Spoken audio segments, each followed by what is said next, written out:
पढ़ने से पहले मैं तुम लोगों को बता दूं ये स्टोरी का तीसरा पार्ट है। इससे पहले वाले 2 पार्ट मेरे चैनल पे ही ऑलरेडी अपलोड हैं, तो अगर तुम लोगों ने उसे नहीं देखा तो प्लीज पहले जाके उन्हें देख लो ताकि तुम्हें ये वाला पार्ट अच्छे से समझ आए।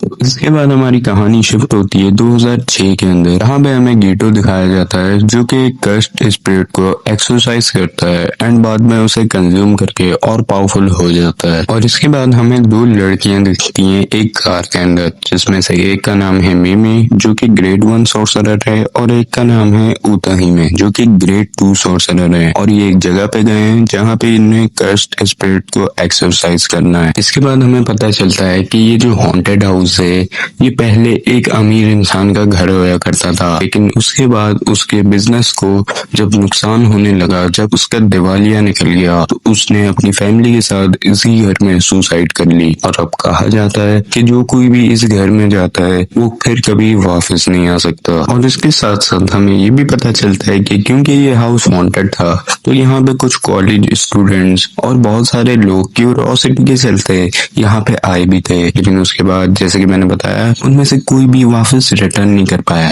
एंड ऑफ कोर्स हमारे जुजुत्सु सोर्सरर्स को तो पता है कि ये कोई भूत प्रेत नहीं है, बल्कि ये कर्स्ड स्पिरिट्स हैं जो कि ह्यूमंस को नुकसान पहुंचा रहे हैं और उन्हें ही मार रहे हैं।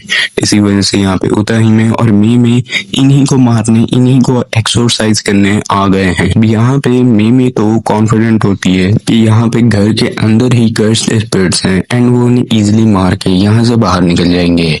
लेकिन जो उताहिमे है भाई वो बहुत ज्यादा डरी हुई होती है क्योंकि वो एक ग्रेड 2 सॉर्सरर थी अभी के टाइम पे। इसके बाद उताहिमे को रियलाइज होता है कि वो लोग फ्लोर 1 पे बहुत ही देर से चल रहे हैं क्योंकि वो बेसिकली आगे बढ़ ही नहीं पा रहे। मीमी ने एक दीवार पे मार्क भी बनाया था जिसको वो अभी तक 3 बार क्रॉस कर चुके हैं। इसका मतलब ये था कि वो लोग इस घर के अंदर एक लूप के अंदर फंसे हैं जहाँ पे वो जितना आगे जाएंगे वो वापस से चीजें रिपीट करते जाएंगे। एंड यूं कहूँ तो इसका मतलब यही हुआ कि वो यहाँ से कभी भी बाहर नहीं जा सकते, जिसका मतलब ये था कि जितने भी लोग जो यहाँ पे आए थे वो किसी कर्स्ड स्पिरिट से फाइट करके नहीं मरे थे, बल्कि वो लोग इस लूप के अंदर फंस गए थे जिस वजह से ना ही वो बाहर गए और यहीं पे चलते चलते उन लोगों की डेथ हो गई।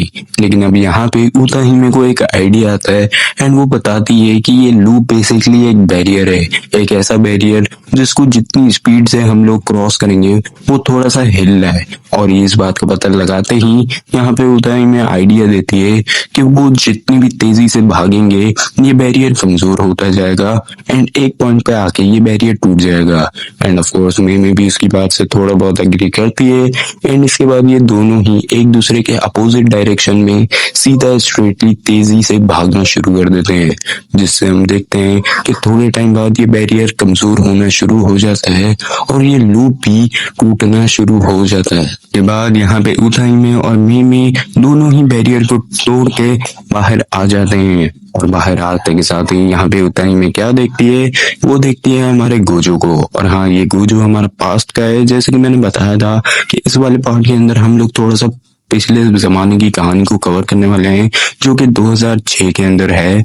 और इसी के अंदर हमें बहुत सारे इंपॉर्टेंट कैरेक्टर्स और इम्पोर्टेंट चीजें पता चलेंगी, तो इसलिए इस पार्ट को कवर करना मेरे लिए जरूरी था। अब इसके बाद यहाँ पे गोजो के आने के बाद यहाँ पे कर्स्ड स्पिरिट आ जाता है जो कि उताहिमे और मीमी पे ही अटैक करने लगता है। लेकिन इससे पहले गोजो कुछ करे, यहाँ पे गीटो आके इस कर्स्ड स्पिरिट को अपनी कर्स्ड स्पिरिट से मार देता है। और अब गीटो की एबिलिटी यहाँ पे यही है कि वो किसी कर्स्ड स्पिरिट को मारेगा, एक्सरसाइज करेगा एंड फिर उसे एक बॉल बना के खा लेगा, जिससे वो उस कर्स्ड स्पिरिट को बाद में अपने ही लिए यूज कर सकता है, जो कि हम लोगों ने आगे के पार्ट्स में भी देखा था।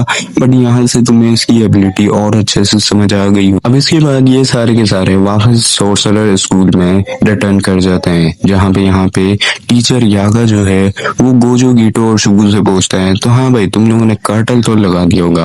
कार्टल बेसिकली एक तरीके से तुम ऐसा बोलो एक टेक्निक है जिससे कर्स्ड स्पिरिट जिस जगह पे होते हैं वो वापस उस जगह पे इतने अच्छे से जा नहीं पाते, जिसकी वजह से ह्यूमन सेव हो जाते हैं। बट ये काम गोजो को करने को दिया होता है एंड वो बंदा भूल गया होता है, जिस वजह से यहाँ पे टीचर यागा उसे मार देता है। एंड अभी तो आगे जाके ये प्रिंसिपल बन जाएगा, लेकिन यहाँ पे ये अभी टीचर है इन तीनों का। जिसके बाद यहाँ पे हम देखते हैं कि गोजो गिटो और शोको जो है वो बास्केटबॉल खेलने लग जाते हैं। एंड यहाँ पे गोजो शोको को बोल रहा होता है कि यार फजूल में मुझे मार दिया, हमें क्या ही जरूरत है उन कमजोर ह्यूमंस को बचाने को। और यहाँ पे गिटो गोजो की बात सुनकर बोलता है कि देखो यार, हम जुजुत्सु सॉर्सरर हैं, हमारा काम ही यही है कि हम कमजोरों को बचाएं। अगर हम उन्हें नहीं बचाएंगे तो कर्स्ड स्पिरिट्स उन्हें खत्म कर देंगे। और इनकी आपस की बातों से तुम्हें समझ आ गया होगा कि अभी के टाइम पे गोजो जितना अच्छा है वो पहले के टाइम पे इतना अच्छा नहीं होया करता था। एंड अब यहाँ पे इससे पहले गोजो और गिटो आपस में फाइट कर रहे हैं, यहाँ पे टीचर यागा आ जाता है जो कि आके इन दोनों को ही एक खतरनाक मिशन दे देता है। एंड ये मिशन कोई नॉर्मल मिशन नहीं है, ये टेंगन सामा का मिशन होता है। अब टेंगन सामा बेसिकली जुजुत्सु हाई का एक बहुत ही टॉप लेवल का बंदा है। ये बंदा इतना पावरफुल है कि तुम सोच भी नहीं सकते। और ये 10,000 साल से जी चुका है एंड ये लिटरली इमॉर्टल है। लेकिन इमॉर्टल होने के बावजूद इसकी बॉडीज हमेशा बूढ़ी होती रहती हैं, जिस वजह से इसे अपनी body time to time change करनी पड़ती है। एंड अभी यहाँ पे जो हमारे टेंगन सामा की वेसल है जो कि एक लड़की है 14-15 साल की, उसकी लोकेशन लीक हो चुकी है, जिस वजह से वो लोग जो जुजुत्सु सॉर्सरर के अपोज में हैं और वो लोग जो टेंगन सामा को एक भगवान की तरह मानते हैं, वो लोग हमारे जुजुत्सु सॉर्सरर्स के खिलाफ हो गए हैं। अब ये बेसिकली दो ग्रुप हैं, जिनमें से एक ग्रुप तो वो है जो ये मानते हैं कि जो सॉर्सरर्स हैं वो कुछ ज्यादा ही स्ट्रांग हैं एंड आगे जाके ये एक नॉर्मल लोगों के लिए बहुत ज्यादा परेशानी खड़ी कर देंगे। और वहीं जो हमारा दूसरा ग्रुप है वो बेसिकली ये चाहते हैं कि टेंगन सामा किसी एक नॉर्मल ह्यूमन के साथ मर्ज ना हो जाए। बेसिकली वो किसी नॉर्मल ह्यूमन की बॉडी के अंदर अपनी वेसल को ना बनाए, क्योंकि वो उनके लिए एक भगवान की तरह है। अब यहाँ पे जो हमारे गोजो और गिटो होते हैं वो उस रिका नाम की लड़की के पीछे चले जाते हैं, जहाँ पे गोजो जो है जिस लोकेशन पे वो होती है वो उस बिल्डिंग के बाहर निगरानी रख रहा होता है। और जो गिटो है वो उस लड़की के पास खुद भी जाने लग जाता है। अब इसके बाद हम देखते हैं कि क्यू ग्रुप का एक जो सोल्जर है वो वहीं पे उस बिल्डिंग के अंदर एक ब्लास्ट कर देता है, जिससे वो रिका नाम की लड़की जो है वो गिरने लग जाती है। अब ये क्यू ग्रुप वही है पहले वाला जो सॉर्सरर को खतरा मानते हैं नॉर्मल लोगों के लिए। लेकिन इससे पहले रिको को कुछ हो, यहाँ पे हमारा गिटो जो है वो उसे बचा लेता है। और दूसरी तरफ हम देखते हैं कि हमारे गोजो पे भी हमला हो गया है, जहाँ पे उसके सामने लिटरली बहुत सारी नाइफ्स फेंक दी गई होती हैं। लेकिन यहाँ पे हमारे गोजो को कुछ भी नहीं होता है। ऐसा इसलिए क्योंकि गोजो के पास एक स्पेशल पावर है जो इसका नाम है इन्फिनिटी। और ये इन्फिनिटी उसने किस तरीके से बनाई, ये काफी ज्यादा कॉम्प्लिकेटेड चीज है, लेकिन ऐसा समझ लो गोजो की ये इन्फिनिटी इस तरीके से काम आती है कि जब भी कोई उस पर अटैक करता है तो उस तक पहुंचने से पहले ही वो अटैक एकदम स्लो हो जाता है। अब इसके बाद हम एक बिल्डिंग की तरफ देखते हैं जहां पे दूसरे ग्रुप जो कि था स्टार प्लाज्मा ग्रुप, ये ग्रुप वही है जो कि टेंगन सामा को एक भगवान की तरह मानते हैं। वहां पे हम दो लोगों को देखते हैं, एक होता है हमारा एजेंट और दूसरा होता है कॉन्ट्रैक्ट किलर। अब ये जो एजेंट है ये उस कॉन्ट्रैक्ट किलर से बात करते हुए बोलता है कि हाँ जो हमारा ग्रुप है वहां पे कोई कर्स्ड स्पिरिट या फिर कर्स्ड एनर्जी वाला यूजर नहीं है, लेकिन हमारे ग्रुप के पास अंधा पैसा है, तो क्या तुम उस लड़की को मारने का कॉन्ट्रैक्ट उठाओगे। अब इसके बाद सीन शिफ्ट होता है गिटो की तरफ, जहाँ पे उसने उस क्यू ग्रुप के सोल्जर को बहुत इजीली हरा दिया होता है। उसने अपनी कर्स्ड स्पिरिट से उसे पकड़ के रख लिया होता है। एंड यहाँ पे वो क्यू ग्रुप का सोल्जर जो है वो लिटरली गिटो से माफिया मांग रहा होता है, ये कहते हुए कि प्लीज भाई उसे छोड़ दो, वो आइंदा ऐसा कुछ भी नहीं करेगा। लेकिन जब वो देखता है कि गिटो उसकी बातों पे ध्यान ही नहीं दे रहा है तो फिर वो उसे धमकियां देने लग जाता है कि हमारे ग्रुप का एक और सोल्जर जो है वो बेसिकली तुम लोगों को छोड़ेगा नहीं, वो अभी देखो आता ही होगा और वो तुम्हें मार देगा। अब इतने में यहाँ पे गिटो जो है वो अपने फोन से उसे एक पिक्चर दिखाता है एंड बोलता है हाँ देखो ये तो नहीं है तुम्हारा सोल्जर। एंड यहाँ पे वो देखता है कि भाई लिटरली उसका जो साथी होता है उसे गोजो ने बहुत बुरी तरीके से मार दिया होता है और उसने यहाँ तक कि उसके साथ एक सेल्फी तक ले ली होती है। अब यहाँ पे हमारे क्यू ग्रुप का तो काम एकदम तमाम हो चुका था, लेकिन जो हमारा दूसरा ग्रुप था जहाँ पे हमें कॉन्ट्रैक्ट किलर को देखने को मिलता, हम अभी वापस से उसी को देखते हैं एंड हमें पता चलता है कि वो जो कॉन्ट्रैक्ट किलर है वो बेसिकली मेगमी का बाप है। अब यहाँ पे जो हमारे ये मेगमी का फादर होता है इसका नाम होता है तोजी फुशिगुरो और ये एक जेनिन क्लैन से बिलोंग करता है, वही क्लैन जिससे मेगमी भी बिलोंग करता है। और अभी यहाँ पे ये एक बोट रेस के अंदर बैठा होता है और बेसिकली यहाँ पे उसने पैसे लगाए हुए होते हैं अपनी वाली बोट पे और ये उसी के शो को देख रहा होता है। इतने में ही यहाँ पे वहाँ पे एजेंट आ जाता है एंड वो यहाँ पे तुझी से पूछने लग जाता है, क्या तुम यहाँ पे पूरे दिन बैठे रहने वाले?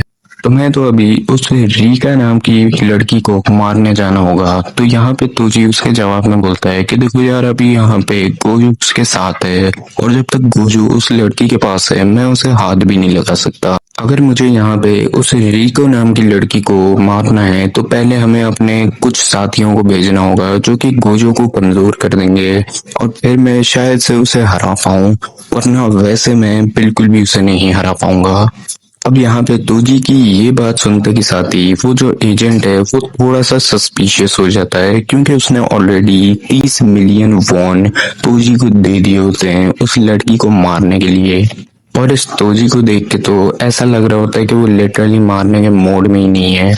अब इसके बाद हम गोजू को देखते हैं जिसकी गोद में भाई रिको पड़ी हुई होती है और रिको अपने आप को गोजू की गोद में देख के भाई सीधा उसे चांटा मार देती है और वहां से उतर जाती है। जिसके बाद बजाय इसलिए कि यहाँ पे रिको गोजो और गीटो को थैंक करे, वो यहाँ पे गोजो और गीटो पे ही शक करने लग जाती है और बोलती है, हाँ भाई तुम लोगों ने मुझे मारने की कोशिश करी ना, अब देखो तो मैं तुम लोगों के साथ क्या करती हूँ बेटा, छोड़ूंगी नहीं एक एक को। इतने में ही यहाँ पे रिको की केयर टेकर आ जाती है और वो यहाँ पे रिको को बताती है कि ये दोनों जुजुत्सु सॉर्सरर हैं और यही लोग हैं जिन्होंने आपकी जान बचाई थी।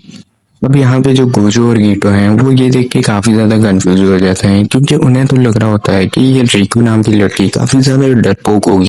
जिसके बाद यहाँ पे रिको को समझ आता है कि अच्छा ये तो मेरी ही साथी है और वो बोलती है, अच्छा तो तुम लोग ही हो जिनको टेंगिन सामा के पास लेके जाना है और मुझे टेंगिन सामा की वेसल बनवाना है। अब इसके बाद यहाँ पे रिको को याद आता है कि अरे उसका तो स्कूल है, उसे तो स्कूल जाना है, तो उसके बाद वो सीधा फौरन स्कूल के लिए निकल जाती है।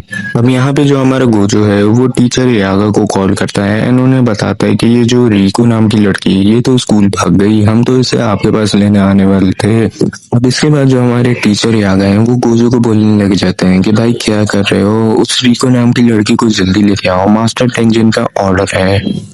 अगर तुम लोग उसे सही टाइम पे नहीं लेके जाओगे और अगर इमरजेंसी का टाइम खत्म हो गया तो टेंजिन सामा भी मरेंगे और वो रिको नाम की लड़की का कोई फायदा ही नहीं होगा। और इसके बाद यहाँ पे टीचर यागा ये भी बोलते हैं कि खैर चलो जो भी है उसे स्कूल जाने दो, लेकिन जल्दी से जल्दी उसे लेके आओ। आखिर 2 दिन के बाद उसकी जिंदगी टेंजिन सामा के हाथों में हो जाएगी और वो अपनी लाइफ को अपने हिसाब से कंट्रोल कर ही नहीं पाएगी। अब यहाँ पे जो हमारी रिको की केयर टेकर होती हैं मिस आता, वो यहाँ पे गोजो और गीटो की बात सुन लेती हैं। अब यहाँ पे जो हमारी मिस आता है वो बताती हैं गोजो और गीटो को कि बचपन से ही रिको के पेरेंट्स एक कार एक्सीडेंट में मर गए थे, तभी से रिको काफी ज्यादा अकेली है एंड उन्होंने ही रिको की अब तक केयर करी है। इसके बाद हम देखते हैं तोजी फुशियूरो और उस एजेंट को, और यहाँ पे तोजी ने जो है वो उस एजेंट से 30 मिलियन की बाउंटी रिको के ऊपर लगवा दी। अब ये बाउंटी एक लिमिटेड टाइम की थी और इसका मतलब ये था कि जो भी रिको को मारेगा उसे 30 मिलियन वॉन मिल जाएंगे। जिसके बाद बहुत सारे कर्स्ड यूजर्स जो कि एक सॉर्सरर नहीं है लेकिन उनके पास कर्स्ड एनर्जी है, वो लोग सीधा रिको को मारने निकल जाते हैं।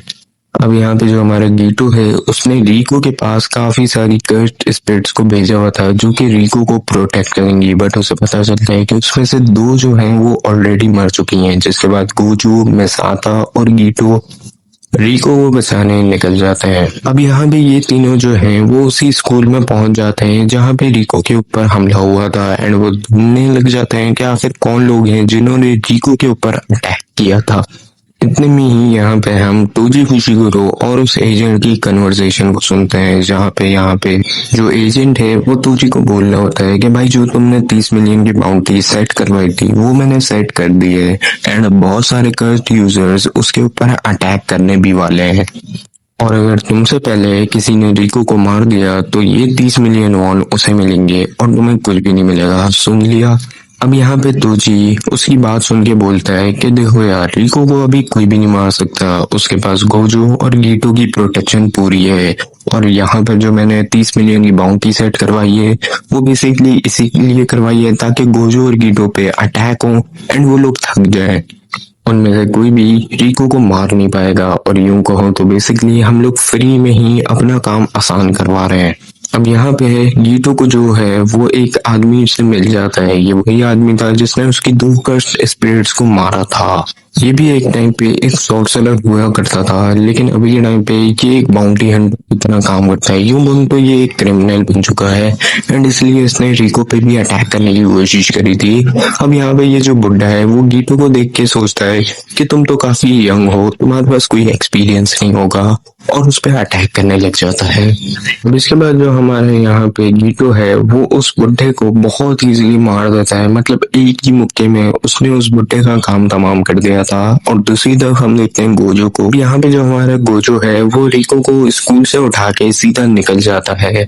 अब यहाँ पे मिस आता के सामने एक बैग वाला मास्क पहना हुआ एक यूजर आ जाता है जिसको वो मारने की कोशिश करती है एंड इसमें गीटो भी उनके साथ आ जाता है। अब ये जो बैग वाला मास्क वाला यूजर है ये बेसिकली अपने 5 क्लोन्स बना सकता है एंड इसी वजह से ये गीटो और मिस आदा के सामने भी है एंड हमारे गोजू के सामने भी आ जाता है और अटैक करना स्टार्ट कर देता है। अब यहाँ पे गोजो के सामने जो बाकी के 4 क्लोन्स थे, गोजो इजीली बहुत ही आसानी से उन सभी को हरा देता है एंड खत्म कर देता है। एंड गोजो के उस कर्स्ड यूजर को हराने के बाद रिको से एक फोटो दिखाती है जहाँ पे उन्हें पता चलता है कि जो मिस आता है उन्हें किडनैप कर लिया गया है। अब वैसे तो यहाँ पे गीटो जो है वो मिसादा के पास होता है, लेकिन मिसादा को डर लग रहा होता है कि रिको पे कोई बहुत बड़ा वाला हमला ना हो जाए, तो वो यहाँ पे गीटो को गोजो की मदद करने के लिए भेज देती है।